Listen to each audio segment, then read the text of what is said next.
नमस्कार and welcome to Bharat FS. Recently 7 Israeli नागरिकों को यहाँ पर इजराइल की तरफ से अरेस्ट किया गया है जो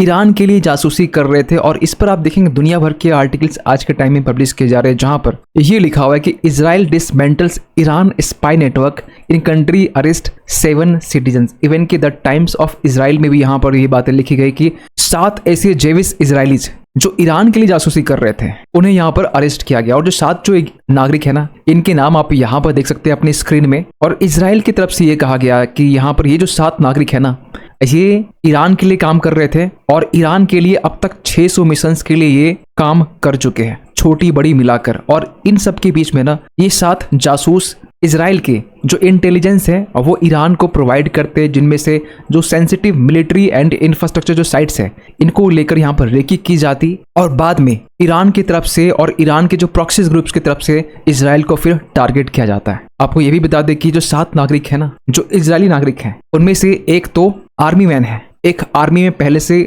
भर्ती था, लेकिन ये बाद में इजरायली फोर्सेस से यहाँ से क्विट करके ये ईरान के लिए जासूसी के काम करना स्टार्ट कर देते हैं। इवन कि ये भी कहा जा रहा है कि इन 7 नागरिकों में से एक नाबालिग है, एक ऐसा बच्चा है जो इजराइल का है लेकिन वो ईरान के लिए काम कर रहा है। और इजराइल के जो भी इंटेलिजेंस है वो ईरान को प्रोवाइड कर रहा है। फॉर एग्जाम्पल कि यहाँ पर इजराइल ने ये कहा कि जो इजराइल का जो डेविड बेस एयरबेस है, नेवातिम एयरबेस है, नेवातिम एयरबेस आपको बताना चाहते हैं इजराइल का वो साइट्स जहाँ पर ईरान की तरफ से इजराइल के ऊपर में 1 अक्टूबर के दिन में 181 मिसाइल्स जो है बैलिस्टिक मिसाइल्स वो दागी गई थी। इसके बाद में गैलीली एयरबेस, इन सबको यहाँ पर टारगेट किया गया था और इन सब की रेकी की गई थी प्रॉपर तरीके से। इवन कि इसके अलावा जो रमात डेविड आइलैंड है, सॉरी एयरबेस है, यहाँ पर भी हिजबुल्लाह की तरफ से एयर स्ट्राइक की गई थी, यहाँ पर भी इसकी रेकी की गई थी। उसके बाद में ही यहाँ पे हिजबुल्लाह की तरफ से अटैक किया गया था। आपको बता दें कि एयरबेस के अलावा यहाँ पर जो 7 सस्पेक्ट है उनके पास में स्ट्रेटेजिक लोकेशंस जो इजराइल की है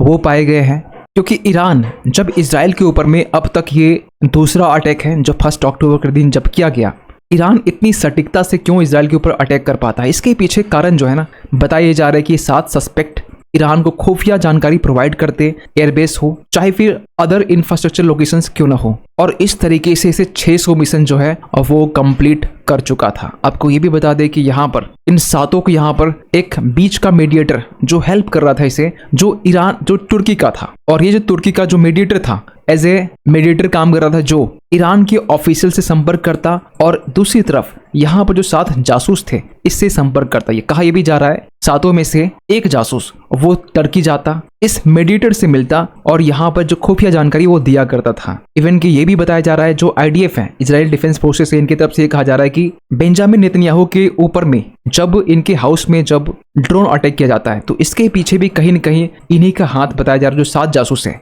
इन्होंने यहाँ पर बेंजामिन नेतन्याहू के घर की रेकी की, उसके बाद में कंप्लीट जो डिटेल्स हैं वो ईरान को प्रोवाइड किया वाया मीडिएटर। इसके बाद में ये अटैक किया जाता है। और सबसे अजीब बात क्या है कि ये जो 7 जासूस है ना, ये ईरान के लिए क्यों काम कर रहे हैं, ईरान के लिए क्यों जासूसी कर रहे हैं, इसके पीछे एक कॉमन रीजन है और वो है पैसा। जितने भी 7 जासूस है इसे ईरान वाया टर्की के जरिए इसे फाइनेंस प्रोवाइड किया करता और इसी के बदले यहाँ पर इजराइल के लिए जासूसी कर रहे थे इजरायली नागरिक। और ये जो पेमेंट जो होता था बेसिकली, ये पेमेंट या तो ये डायरेक्ट करते वाया मीडिएटर के थ्रू से या फिर क्रिप्टो करेंसी के फॉर्म में करते हैं। और रिसेंटली आपने ये भी देखा होगा कि इजराइल की तरफ से जब हिजबुल्लाह के ठिकानों पर स्ट्राइक की जाती है, खासकर लेबनान के इलाके साउथ एरिया में जहां पर टारगेट किया जाता है फाइनेंशियल एसोसिएशन को, वो ठिकाने जहां पर हिजबुल्लाह के फाइनेंशियल एसेट्स जहां पर रखे हुए थे। आपको ये भी बता दें कि इस बीच में ये भी अपडेट निकल के आता है कि यहाँ पर जब इजराइल ने जब एयर स्ट्राइक की ऐसे फाइनेंशियल एसेट्स के ऊपर में, तो यहाँ से ये मालूम चला कि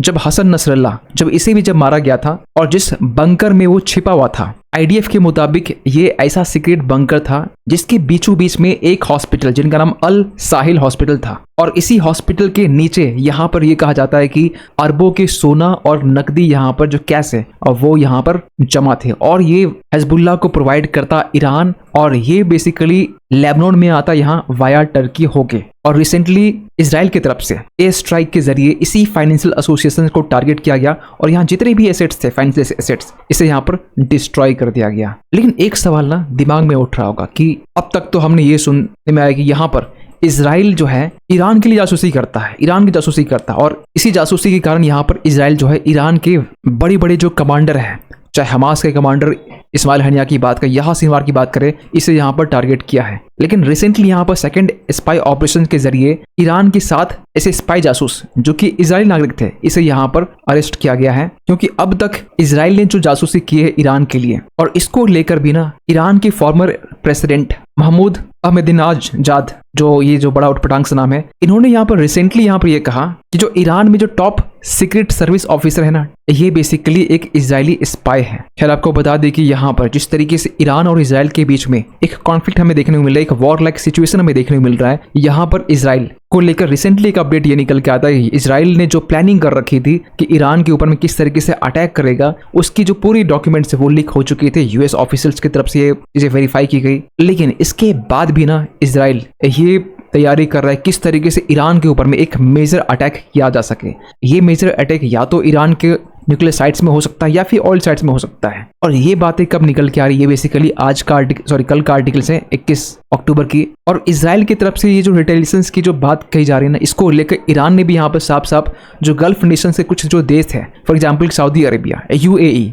कतर जैसे देश को साफ साफ ये कह दिया गया कि आप अपनी सॉइल को यूज खासकर या फिर अपने एयर स्पेस का यूज ईरान के ऊपर में अटैक करने के लिए मत करना, क्योंकि इसके दुष्परिणाम देखे जा सकते हैं। जो देश अगर अपनी एयर स्पेस यूज करने के लिए देता है इजराइल को, उसके ऑयल साइट्स को निशाना बनाएगा ईरान। और दूसरी तरफ जो ईरान है ना, वो भी कहीं न कहीं इजराइल के ऊपर में दूसरा स्ट्राइक करने वाला है, क्योंकि रिसेंटली यहाँ पर यह देखा गया कि यूएस ने एक एंटी मिसाइल डिफेंस सिस्टम जिसे थार्ड कहा जाता है, ये इजराइल में कि जो मेडिटेरेनियन सी है वहां इसे डिप्लॉय कर दिया गया है, ताकि ईरान की तरफ से अगर कोई मिसाइल से आता है उसे इंटरसेप्ट करके डिस्ट्रॉय किया जा सके। लेकिन इसको लेकर ना ईरान ने भी साफ साफ यूएस को वो ये वार्न कर दिया कि अगर इजराइल रिटेलिटरी अटैक करता है ईरान के ऊपर में, तो इसकी पूरी जो जिम्मेवारी ना ये यूएस के ऊपर में जाएगा। US will beer full responsibility if Israel launches retaliatory attack. खैर आप क्या सोचते हैं पूरी अपडेट को लेकर, कमेंट कीजिएगा। और जाते जाते एक क्वेश्चन हम सभी के लिए, हाल ही में एक यार्स मिसाइल जो है ये रिसेंटली न्यूज में था, और ये जो यार्स मिसाइल है ना, ये एक इंटरकॉन्टिनेंटल बैलिस्टिक मिसाइल्स है।